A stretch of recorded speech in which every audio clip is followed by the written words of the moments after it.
सुप्रभात। नमस्कार मित्रों। आज हम आपको सुबह की भोर में सूर्योदय के पूर्व हम आपको लेके आए हैं महानदी के तट पर। और आज महानदी में हम स्नान भी करेंगे। महानदी का नज़ारा एक बार दिखाइए। महानदी, जिसका अर्थ है महान नदी, मध्य भारत की एक महत्वपूर्ण नदी है। यह नदी छत्तीसगढ़ राज्य में सिहावा नामक स्थान से निकलती है और उड़ीसा राज्य से होकर पूर्व की ओर बहते हुए बंगाल की खाड़ी में गिरती है। महानदी अपनी सहायक नदियों के साथ गोदावरी और कृष्णा के बाद प्रायद्वीपीय भारत की तीसरी सबसे बड़ी नदी प्रणाली बनती है। प्राचीन इतिहास में अगर कहा जाए तो महानदी का इतिहास अत्यंत प्राचीन है। पौराणिक ग्रंथों के में भी इसका उल्लेख मिलता है। महाभारत काल में महानदी के तट पर आर्यों का निवास था। रामायण काल में भी महानदी के तट पर इक्ष्वाकु वंश के नरेशों का राज्य स्थापित था। महानदी की घाटी अपनी विशिष्ट सभ्यता और प्राचीन समय से ही यहाँ विकसित हुई है। अगर हम आवागमन की बात करें, प्राचीन समय में महानदी आवागमन का प्रमुख साधन थी, जिससे लोगों की जल मार्ग से यात्रा करने में सुविधा होती थी।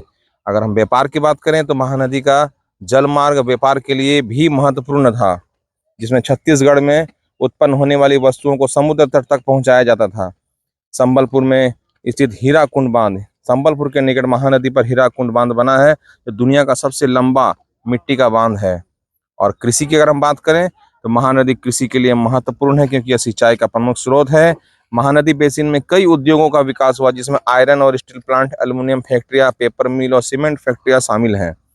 महानदी को हिंदू धर्म में एक पवित्र नदी माना गया है और इसके तट पर कई धार्मिक स्थल भी हैं। हालांकि उड़ीसा और छत्तीसगढ़ राज्यों के बीच में महानदी के जल बंटवारे को लेकर विवाद चल रहा है। इसे सुलझाने के लिए महानदी जल विवाद न्यायाधिकरण की स्थापना भी की गई है। और आज हमें सौभाग्य मिला है इसी नदी तट पे आने का। अब हम इस नदी तट पे स्नान करते हैं, सूर्य को जल अर्घ करते हैं और पितरों को तर्पण करते हैं, और उसके बाद महानदी के जल के पवित्र जल का स्नान का आनंद लेते हैं। देखिए, मछली की साइज हमको लगता है इसको यहाँ पर पुरो मछली बोलते हैं यहाँ पर।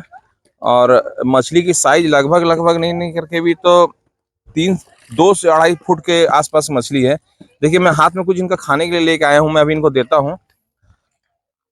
मत्स्य अवतार, विष्णु भगवान का मत्स्य अवतार भी हुआ था, इसलिए हम मछली को पवित्र मानते हैं। देखता हूँ, देखिए कैसे ले लिए। देखिए फिर देता हूँ, देखिए फिर देता हूँ। अब हम चले महानदी में स्नान करने की ओर। जब मौका लगे दोस्तों, पवित्र नदियों में हमेशा स्नान करते रहना चाहिए। अब हम जा रहे हैं स्नान करने महानदी में। देखिए, हम महानदी के जल में उतर चुके हैं। अब हम लगाएंगे डुबकी इस पवित्र नदी में। जय महानदी, हर हर गंगे। डुबकी लगाएगा, देखिए हम पकड़े, टेंशन मत लो। पूरा डुबकी लगा, पूरा डुबकी लगा। किनू पूरा डुबकी लगा, पूरा डुबकी लगा। हाँ, पूरा डुबकी लगा, फिर लगा डुबकी लगा।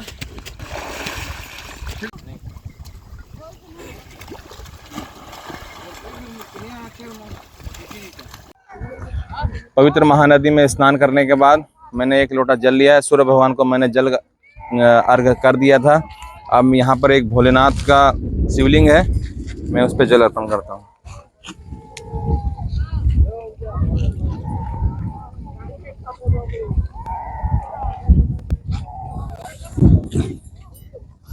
ओम नमः शिवाय, ओम नमः शिवाय, ओम नमः शिवाय, ओम नमः शिवाय, ओम नमः शिवाय।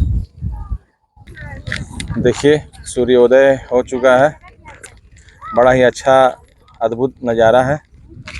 ये दृश्य मन को प्रफुल्लित करता है। भगवान भोलेनाथ को जल अर्पण करने के पश्चात अब हम चले अपने घर की ओर। मेरी वीडियो को लाइक कीजिए, सब्सक्राइब